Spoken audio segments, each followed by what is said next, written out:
তাকে নক করে ফেলা হয়েছে। জেনারেল রিগবি দুটো কিল ইনস্ট্যান্টলি কনফার্ম করে ফেলা হয়েছে। কোনো প্রকার কোনো সময়ের অপচয় করেনি সাইফা। Also taken down. আরআরকিউ কাজু তারাও এই ফাইটে এন্ট্রি করেছে, তারাও এই ফাইট থেকে এলিমিনেশন নিতে চায়। AG Globals they are eliminated. Champion হওয়ার সেই স্বপ্নটি এই ম্যাচে তো পূরণ হচ্ছে না এই দলটির জন্য। ইয়েস, হোয়াট আনফরচুনেট হচ্ছে গিয়ে লঞ্চ প্যাডের ইউজ যেখানে আসে তারা হয়তো ভাবেনি যে এখানে আর কি ফুল টিম থাকবে। আর কি ওরা হচ্ছে উৎ পেতে ছিল এই জায়গাতে, স্টার্টিং থেকে হচ্ছে এই কম্পাউন্ড তার দখলে রেখেছিল, মুভ করছিল না, বাট সামহাও সেটা কাজে তো দিয়েছে, দুইটা কিল্লু ফেলেছে সেখানে ফ্রি হিসাবে। ইভোস থেকে দেখতে পাচ্ছি ফ্লুক্সোদের হচ্ছে ছাড় দিচ্ছে তারা, ফোন করেছে পেইনদের উপরে। ফ্লুক্সোরাও কিন্তু সেখানে আশেপাশে ছিল, বাট তারা অন্যদিকে চলে গিয়েছে, তাই সুযোগটা পেয়েছে। ইভোস ভাবলো কেনই বা আমরা সুযোগটাকে কাজে লাগাবো না, এলিমিনেশনের দিকে আমাদের একটু হলেও যেতে হবে। বেশি প্লেসমেন্ট ওরিয়েন্টেড খেলে ফেললে তখন আবার প্রবলেম হতে পারে। সার্কেলের বাইরে পেইন গেমিংদের তিনটা প্লেয়ার অপেক্ষা করছে। নোডা ইউজ একটা পাথরের কভার ধরে চুপচাপ বসে রয়েছে। ইভোসরা এখনো পর্যন্ত অপেক্ষমান, এখনো পর্যন্ত ওয়েট করছে। যে জায়গাতে রয়েছে সেখান থেকে ইভোসদেরকে আরামসে ড্যামেজ দিতে পারে, কথা অলরেডি ড্যামেজ ডেলিভার করে চলেছে। লেটস সি এইখানে তাদের কাজ কি হবে। রাইসাকে ডাউন করা হয়েছে, আমি বলছিলাম ইভোসদের পজিশন বেশি ভালো না। মোটোভি এখন যেহেতু চলে এসেছে, এখন ইভোসদের কাছে চান্স রয়েছে গুছানোর। লেটস সি কি হয়। লেটস সি এই জায়গা থেকে কি করতে পারে তারা, কারণ ইভোসদের এখন ম্যান পাওয়ার একটি কমে গিয়েছে। তিনটি প্লেয়ারকে নিয়ে কন্টিনিউ করতে হবে। ববস তার কাছ থেকে একটা চমৎকার গ্রেনেড, এন্ড সেই গ্রেনেডটা থেকে নক বের করেছে এই অ্যাথলিটি। ফ্লুক্সো তারা প্রেসার দিচ্ছে পেইন গেমিং দের উপরে। ইভোস তারা সুযোগ বুঝে তারা জায়গা বানিয়ে একটুখানি পেছনে চলে এসেছে, এবং ববসের কাছ থেকে M79 এর আক্রমণ। আরো একটা নক, ববস নিজের ওয়েপন সুইচ করলো, অ্যাক্সিমেট দিয়ে কিলটা কনফার্ম করবে। MT7 এর স্নাইপার আক্রমণ, এন্ড পেইন গেমিং দেরকে প্রপারলি এলিমিনেট করলো। ফার্স্ট গ্রেনেড এলিমিনেশনের সাথে ববসের কাছে পেইন গেমিংরা এলিমিনেট হয়েছে। এখন পালা ইভোসদের। আক্রমণ করেছে ফ্লুক্সো ইভোসদের উপরে। কোসেল দ্য লাস্ট ম্যান সার্ভাইভিং। পুরো দলের ভবিষ্যৎ, পুরো দলের চ্যাম্পিয়ন হবে কিনা তারা, এই জিনিসটি নির্ভর করছে কোসেলের উপরে। পারবে কি এইখান থেকে বেঁচে ফিরতে, পারবে কি দলের সেই স্বপ্নটুকু বাঁচিয়ে রাখতে। Let's see.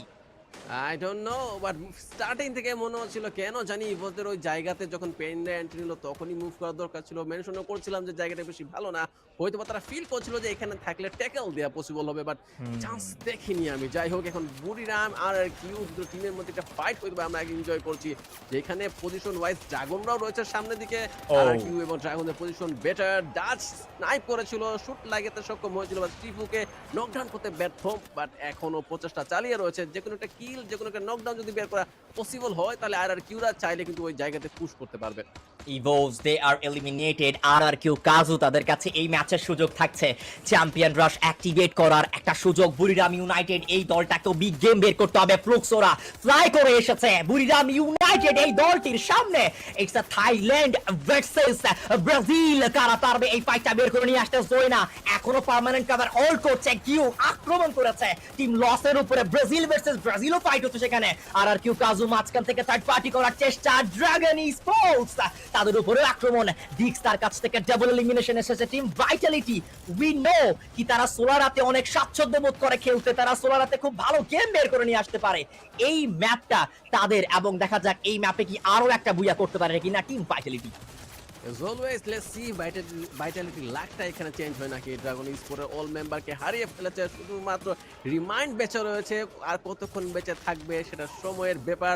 লস ধারের কাছে রয়েছে, একটা শুট রিমাইন্ডকে নকডাউন করা হয়েছে, কিলো কনফার্ম হয়েছে। আই থিঙ্ক বিদায় নেওয়া লাগবে এবার টিম ড্রাগন স্পোর্টকে। আলজেরিয়ার এই দলটি তারা আজকে নিজেদের জন্য সেই সুসময়গুলোকে এখনো পর্যন্ত সেভাবে তৈরি করতে পারেনি, বাট চেষ্টার কোনো কমতি ছিল না। চেষ্টার দিক থেকে তারা সম্পূর্ণ ট্রাই করে গিয়েছে। টিম ভাইটালিটি এই ম্যাচটা একদম এখনো পর্যন্ত পেসিভ খেলছে, অত বেশি আক্রমণও করছে না, অত বেশি হোল্ডও তারা করছে না।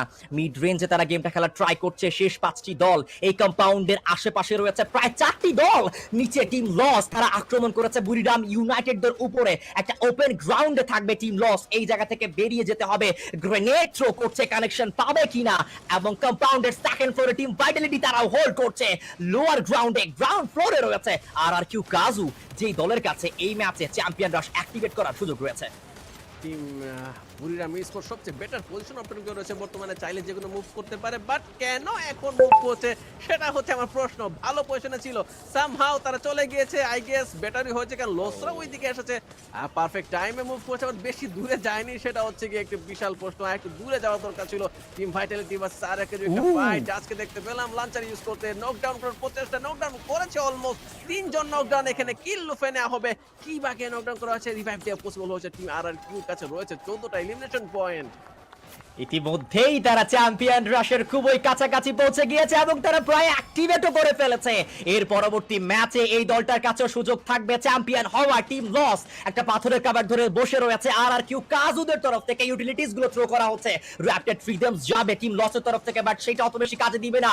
লাস্ট 4v4 ব্যাটল, আরআরকিউ কাজু কি পারবে এই ম্যাচে বুইয়া করতে, নাকি টিম লস তাদের আরো একটি বুইয়ার গল্প এই জায়গাতে রচিত করবে? ক্লোজ রেঞ্জে যাচ্ছে রিগবের কাছে M590, প্রথম নকটা মাল বেরিয়েছে রাউন্ড 7 তার গ্রেনেড থেকে, এবং সেই কিলটা এখনো কনফার্ম হয়ে ওঠেনি। ক্লোজে যাবে রাউন্ড 7, তার হাতে M590 নক হয়েছে, কিবা নক করবে, জেনারেল রিভাইভ করার সুযোগ রয়েছে, বাট রিভাইভ কি করবে কিনা? তিনটা প্লেয়ার নক হবে, general he tax another one, round 7 general, what a performance, incredible performance from Team Loss, and Brazilian দলগুলোর কামব্যাক ঘটছে, ব্রাজিলিয়ান দলগুলো নিজেদের ক্যাপাবিলিটি পটেনশিয়ালিটি তারা শো করতে পারছে, এবং আজকের দিনে আরো একটা বুইয়া নিয়েছে team loss. What a extreme level performance from this team.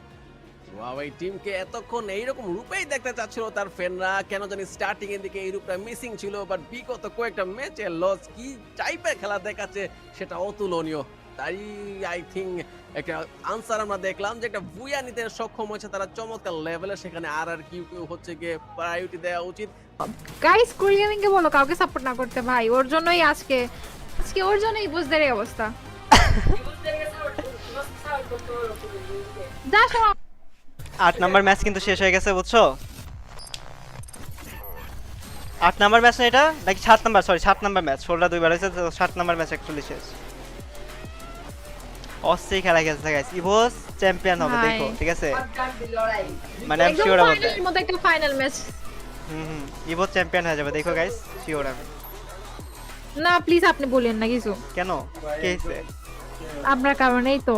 আমার কাছে, আমি কি যে মেরে দিতেছ ওদের, এটা বলো তুমি আগে। আপনি করেন না সাপোর্ট, দরকার নাই। এখনো 3 ম্যাচ আছে, এই 3 ম্যাচের মধ্যে যারা চ্যাম্পিয়নরা থেকে বসে তাদের মধ্যে কেউ একটা বুয়ে আনলে ম্যাচ শেষ, এখানে খতম তো গাইস। যা স্ট্রিমটা দেখতেছো, যা লাইকটা করে নে, জলদি লাইকটা করে দাও স্ট্রিমটাতে, সবার স্ট্রিমটাতে লাইক করে দাও, যারা স্ট্রিমে দেখতেছো যারা লাইক করে দাও, আমার স্ট্রিমে যারা দেখতেছো make sure to like the stream, আর যারা নন সাবস্ক্রাইবার আছো make sure to subscribe the channel as well. চলো কুল ভাই আপনার সাপোর্টের জন্য আর স্ক্যান এটা কোনো কথা বলতেছো আমি এতক্ষণ। আসলে আমি বুঝতে পারছি আজকে কেন হারতে আছে। আরে অবস্থা। নেক্সট টাইম গাইস বাংলাদেশে কারো যদি খেলা থাকে, কোরল গেমিং এর বাসার আশেপাশে যদি কেউ থেকে থাকো, কোরল ভাইকে সবাই চেয়ারে বেঁধে রাখবা যাতে আর আচ্ছা আমারে চেয়ারে বেঁধে রাখলে যে তোমার সাথে স্ট্রিমে এসে বসবে কে? সমস্যা নাই, ওইখানে আপনার এলাকাবাসী আমার সাথে স্ট্রিমে বসবে।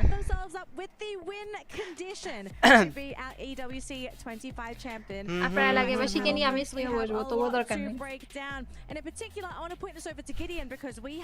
গাইস সবাই স্ট্রিমটা লাইক করে দাও, আর নতুন হলে অবশ্যই যেটা ভাবতেছিলাম গাইস, তোমরা যদি এই ফাইটটার কথা মনে না করতে পারো, আমি বলি এফএফবিসি তে যাও, এফএফবিসি তে সোনা ম্যাপ দেখো, সেম বিল্ডিং এ সেম ফাইট, সেম ভাবে, ঠিক আছে, এরকম ফাইট হয়েছিল, বাট ওই ফাইটটা অনেকক্ষণ ধরে পুল আপ হয়েছিল, যেরকম আরএসকে তারপর ইএক্সজি এরা বসেছিল একটা, আরএসকে বসেছিল না, ইএক্সজি মেই বসেছিল একটা বিল্ডিং এর নিচে,